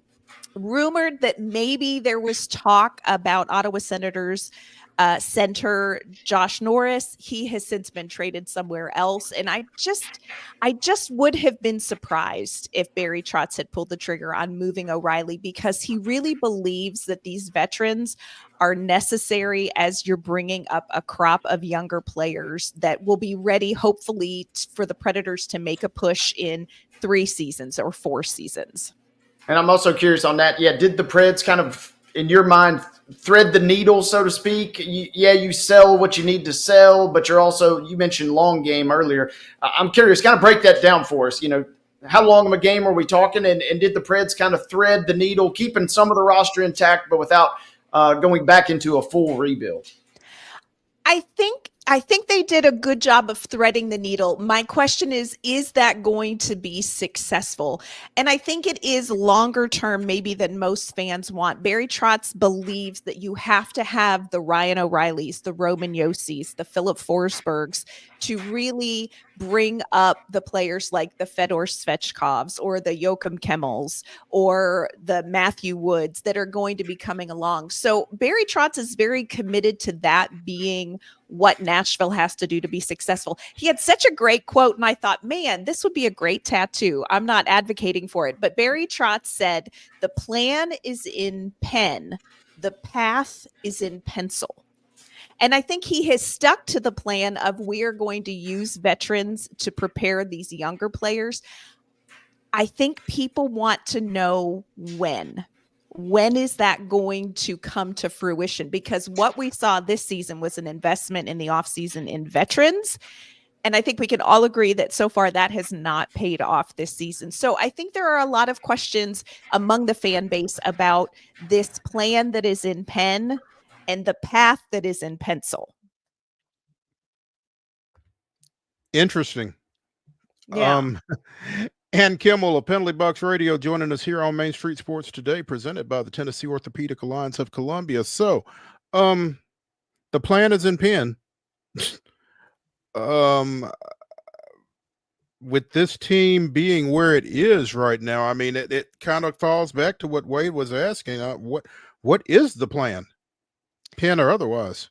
I think Barry Trotz feels like the plan is to try to time this so that you are going to bring in younger players and kind of mentor them alongside a Roman Yossi, a Philip Forsberg, a Ryan O'Reilly for a few seasons, get them NHL experience, and then you may have a smaller window, say 3 seasons from now, where the veterans and the young players can make a push. But even if that doesn't materialize, Barry Trotz really believes that these veterans mentoring these young players mean that when these young players are now the Philip Forsbergs, the Roman Yossis, the UC Saroses, the Ryan O'Reillys, they will be more ready longer term. So I think Barry Trotz is very invested in the long term and is hoping that some short-term decisions like hanging on to Ryan O'Reilly, hanging on to Roman Yossi, re-signing UC Saros is going to perhaps open a window a little bit sooner, but even if it doesn't, it will benefit these younger players down the road. That's interesting. And I am having a tough time coming up with a name that I want to ask you about in light of all of this. The goalie, the young goalie that the Predators sent to San Jose. Yaroslav Askarov. Thank you. Is there any seller's remorse at this point in light of, maybe trying to go younger, maybe trying to create a younger nucleus for this team then, if that is the plan? I think probably less than maybe there was a few months ago, because he traded Scott Wedgwood, a veteran, for a younger backup goaltender, Justus Annunen, who has come in and been very good. So I feel like that has taken some of the sting out of losing Yaroslav Askarov. Okay. I'm not saying those are apples to apples. I think Yaroslav Askarov is certainly a more dynamic goaltender. He's going to generate a lot more interest, a lot more views on YouTube. But I think Barry Trotz feels like the trade that brought Justus Annunen here from Colorado sort of replaced that future goaltender that Nashville sort of has to have in their back pocket. All right.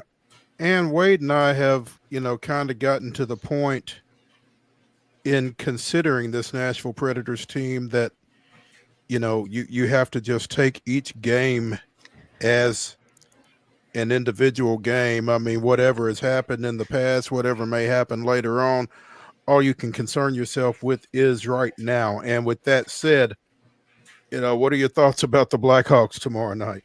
Oh goodness.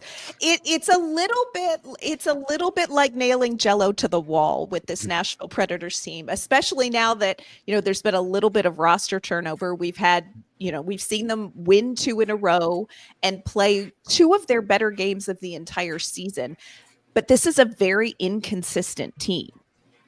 So I think it's going to be really interesting to see what they do against the Blackhawks, who are a team in the standings very close to where Nashville is. Can Nashville compete against a team that is also in the process of a rebuild? What is that going to mean? Nashville plays well at home. Like I said, I think they're building some momentum. Fans are a little frustrated. You don't want to see wins at this point because fans say we want that top draft lottery pick. We want that top pick, but there's also something to be said for momentum with the players you already have on the roster. I would love to make a prediction, but all I would do is look foolish, friends. Either way, you just don't know. Yeah. And when you start talking about tanking and playing for picks and that kind of thing, I mean, it kind of discounts the guys in that room. Yeah. And they aren't trying to do anything but play to their best level every night out. So yeah, I think tanking is more, and we've talked about it on this show, I think it's probably more of a fan thing than a player thing. I don't think those guys are ever going to give you less than their best in any of those 82 nights that they go out there. So yeah, well, and that's not their job. It is not Ryan O'Reilly's job, Roman Yossi's job, any of these players' jobs to go out and lose. They are paid to win games, regardless of what that means for the postseason. It is the general manager's job to put this team in a position for the postseason. Now, the players have underperformed, so there is responsibility for the fact that this team is not going to be in the postseason. But their job is to win games. It is not to get a higher draft pick for the future. And I'm curious, second half or post-trade deadline, who do you have your eyes on? Who is either primed to have, a decent little finish here for Nashville, or who needs to have a decent little finish here for Nashville in your mind? I have, really liked what we have seen in the last 2 games from Steven Stamkos, and he has played with Ryan O'Reilly and young Luke Evangelista. And Luke Evangelista is one of those young players that you want to see take steps forward. This season, we haven't seen that in the early part, and then he is just coming off injury. Luke Evangelista taking some steps forward while playing with veterans would be really important for Nashville. I also think Steven Stamkos is one of those players who has been through a huge transition. He needs to leave this season feeling like there is something here in Nashville that he can build on. So those are, that's a young player and a veteran that I think we really need to see finish the season strong. Now, everybody else could stand to take a step up as well, but those are 2 that I really think will benefit next season. Anybody that if they don't necessarily who might be on the chopping block, I guess where I'm ultimately going with this, if they don't necessarily have the greatest stretch run, who really should be concerned entering the offseason? Man, that's a really great question. I think the players that they have called up, the young players, have pushed really hard to make a case for why they are NHL ready. So I think you're looking at players maybe on the defensive side, like a Justin Barron, who they acquired this season. Is he somebody that's going to hold on to an NHL spot, or is a young player like a Spencer Stasny or a Mark Delgaizo going to step in and say, look, I am your long-term answer here? So I think you have to look at some of the players that they have acquired more recently and say, okay, are you a long-term piece, or do we have a younger player in the pipeline who can do what you are doing and maybe part ways with? So that's the kind of player I think really that Nashville may opt to move on from. Speaking of a trade deadline, I got to ask you one more too. Unless it's a different move, what in the heck is going on with Mikko and the Carolina Hurricanes, who now ended up where in Dallas. Break that down for you, and then any other big deals that at least in your mind are noteworthy. Yeah, the Mikko Rantanen has been a fascinating story to watch. It looks like now this was one where just a moments ago it was still, quote, in the queue, but it has been sort of said that they have a deal, Mikko Rantanen going to Dallas, and he wanted a fat extension. And so it took some finagling for Dallas to get an 8-year deal that Rantanen wanted to agree to. That move, I think, makes Dallas a team that is a very big threat for the Stanley Cup. And they were scary even before this move. They really were a great team. It's interesting to me why that was such a short stint in Carolina and why that didn't work. And I think that's something that Carolina is going to have to look at. The other move that just happened literally right at the deadline, Boston Bruins captain Brad Marchand has been traded to the Florida Panthers, you all. Ooh. Yeah. Waiting to hear what the return is. Again, this is another one of those trades in the queue. But I got to tell you, shocked. Boston really has sort of torn it down. And I think Nashville Predators fans are watching what Boston is doing and saying, oh my gosh, should that be us? Boston, of course, made a head coaching change, and they have gone on and traded a number of players at the deadline. But their captain, Brad Marchand, is headed to Florida, which now makes me think, okay, Florida, they want to repeat. Yeah, it feels like they're going for it, right? Oh yeah. They are absolutely into getting this Stanley Cup back in Florida. Yeah. And wanted to ask you real quick, the youngest guy on the Preds roster, Zachary Leroux, what is his status right now? I mean, he came up, there was a lot of buzz around him and that kind of thing, but you know, the way things have gone this season, where does he stand right now? He is actually injured right now, which is really tough because this is a player who, you know, is going through those first kind of growing pains and growing spurts in his NHL, where we had games where we saw Zach Leroux play, and he is a player who plays he is grit and sandpaper with some skill, and you kind of have to soften the edges around Zach Leroux's game. Like, you kind of want to soften a couple of the edges while still keeping that, you know, that grit that is just a natural part of his game. You saw him have some great games. Then you saw him sort of maybe struggle a little bit. And the injury really interrupted the momentum he was building. I am very hopeful he will get back into the lineup. I think this is a player that gives Nashville Predators fans not only a glimpse into, hey, there is a lot of young talent that is coming up, but he's also just so fun to watch on the ice. This guy plays like he is 6'5" and has no cares in the world. So, you know, I would like to see him get back on the ice and get a string of games under his belt before the season ends.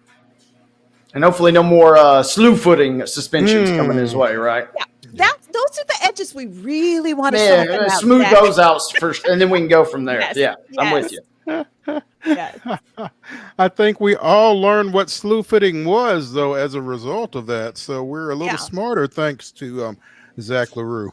Yeah, it was a very clear demonstration. Yes, that's exactly what it looks like. Yeah. And Kimmel of Penalty Box Radio joining us here on Main Street Sports today, presented by the Tennessee Orthopedic Alliance of Columbia. And we really appreciate you taking some time with us. Tell Barry we said hey, and look forward to catching up with you soon. All right, sounds great. Take care. Thank you. Thank you, Ann. Let's take our final break here on Main Street Sports today. When we come back, it's the weekend warm-up. We'll kind of spin you into the weekend and what's coming up here. So stick around.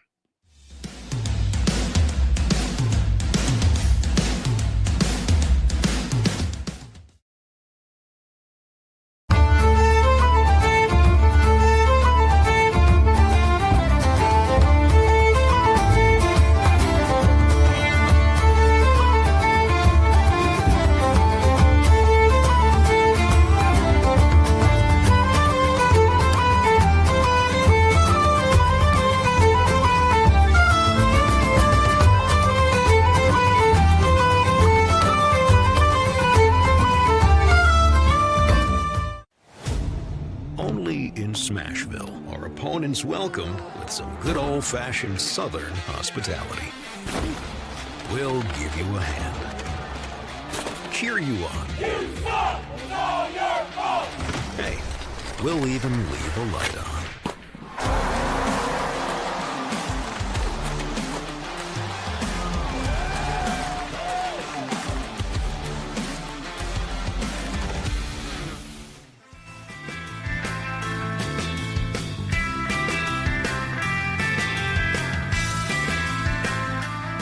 It's the final segment of the weekend warm-up edition of Main Street Sports Today, presented by the Tennessee Orthopedic Alliance of Columbia. And who doesn't like a good bagpipe now and then, right, Wade?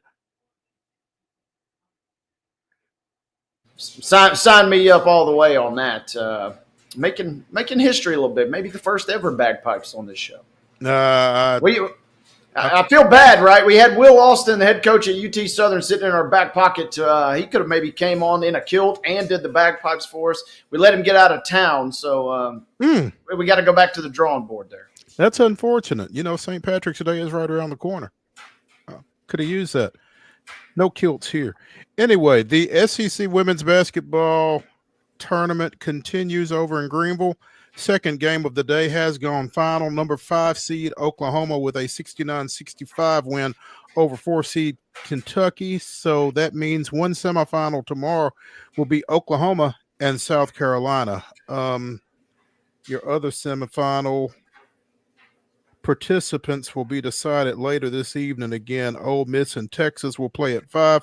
Florida and LSU will play after that around 7:30 roughly. Those winners will be your other semifinal matchup tomorrow. Blades Brown is back in action, Wade. He is playing in the Puerto Rico Open second round today.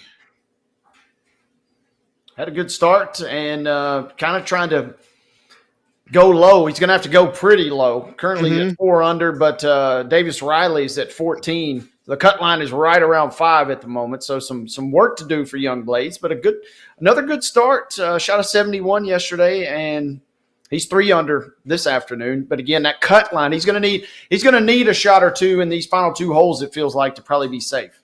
So he's going to have to play some games on some holes here going forward to try to get himself in position to make that cut. Then looking forward to seeing how he closes out and whether he makes it to the back half of the Puerto Rico Open this weekend. This is his 3rd start of the season since turning pro after a stellar prep career at Brentwood Academy. NASCAR goes to Phoenix this weekend. Christopher Bell goes for his 3rd straight win after winning 2 weeks ago at Atlanta and last weekend at the Circuit of the Americas out in Austin. Apparently 28 NASCAR drivers have won 3 straight races in the top series.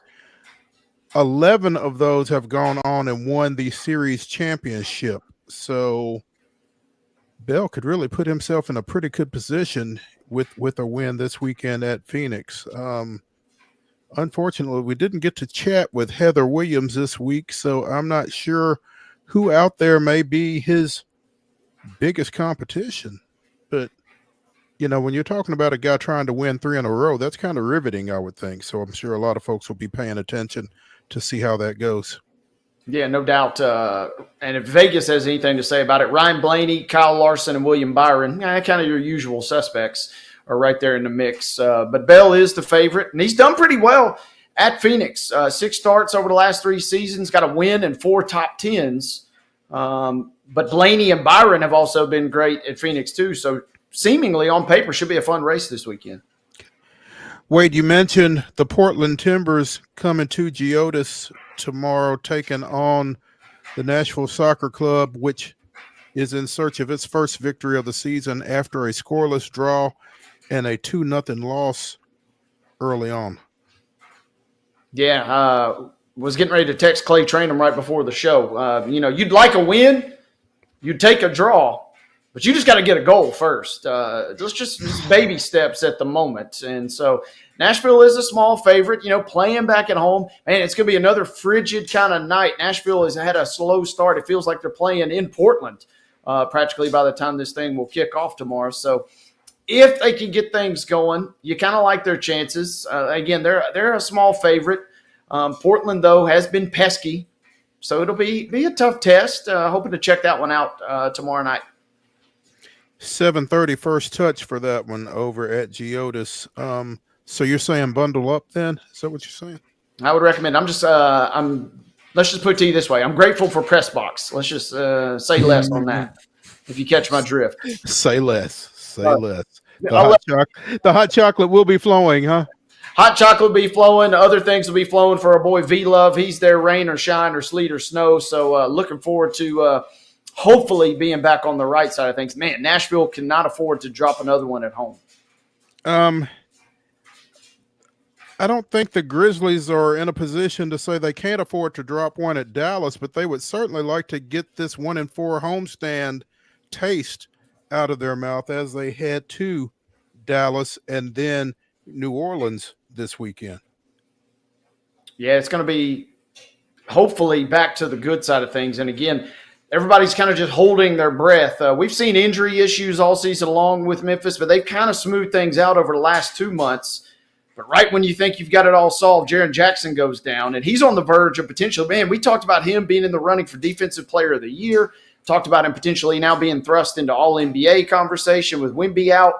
Both of those are potentially off the table depending on how many more games he misses, and would also disqualify him from that highly coveted Supermax contract. So Memphis kind of reeling. They've lost 4 in a row. They had never lost 3 in a row this season, let alone 4.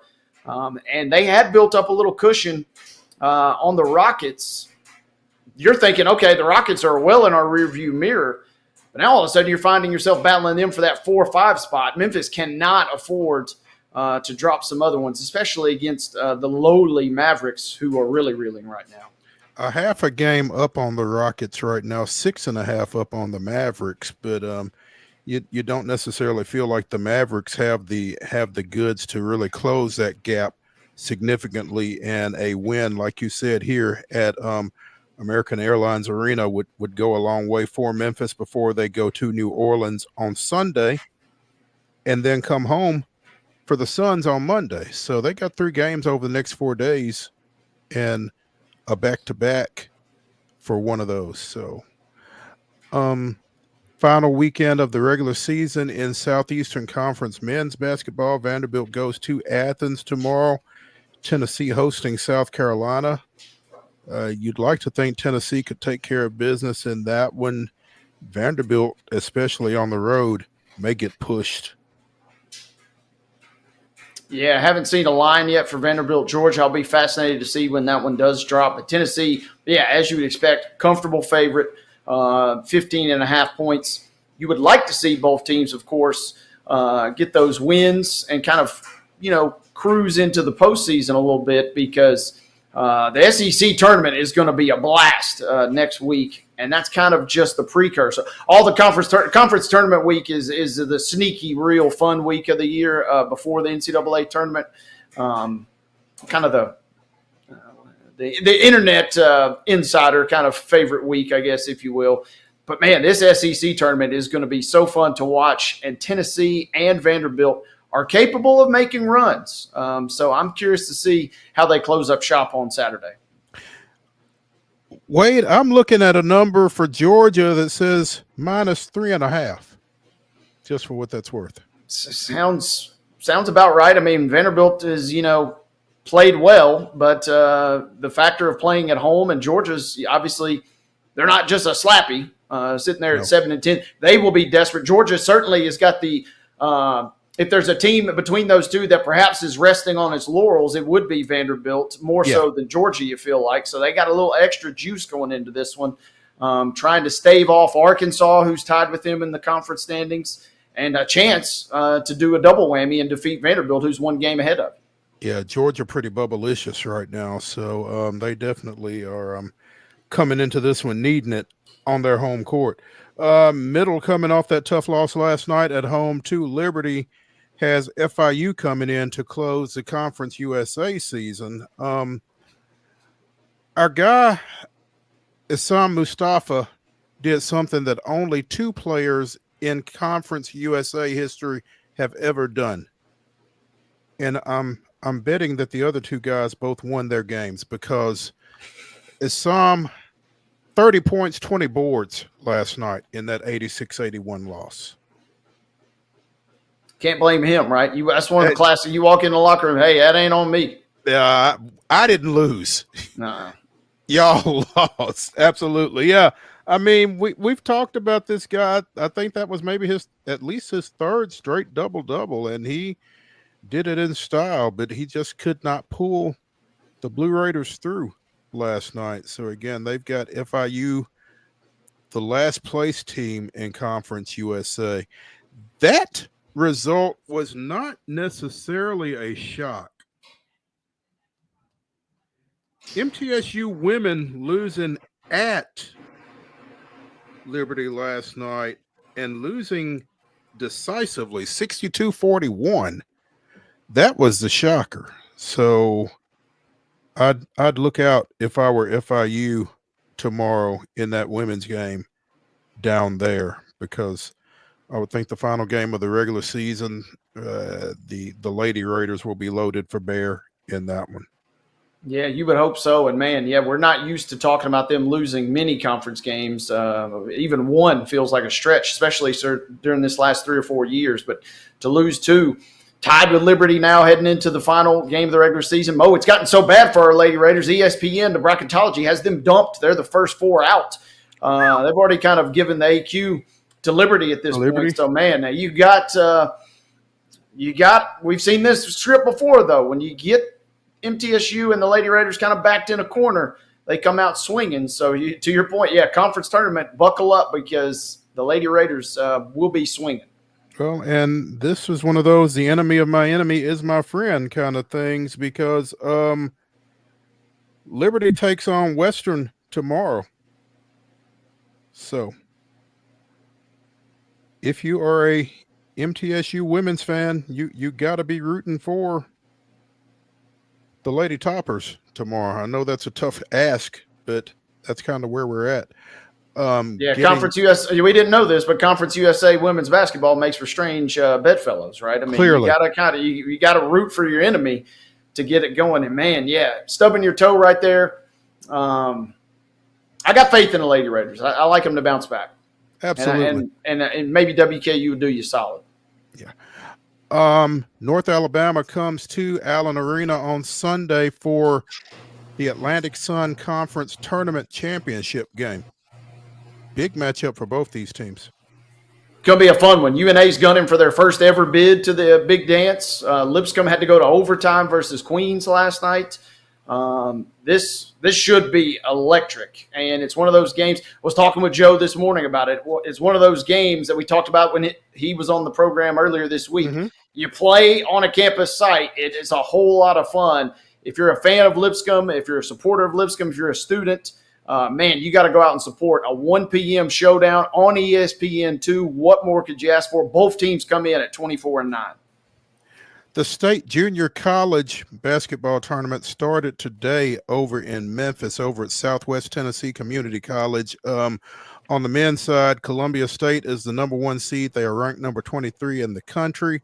They won't play until 12 noon against the winner of the 4 o'clock game today between Motlow State and Jackson State. Ball State up in Gallatin is the number 2 seed. They will play at 4 o'clock on Sunday against today's Pellissippi State Cleveland State winner. That game is at 6 over in Memphis. On the women's side,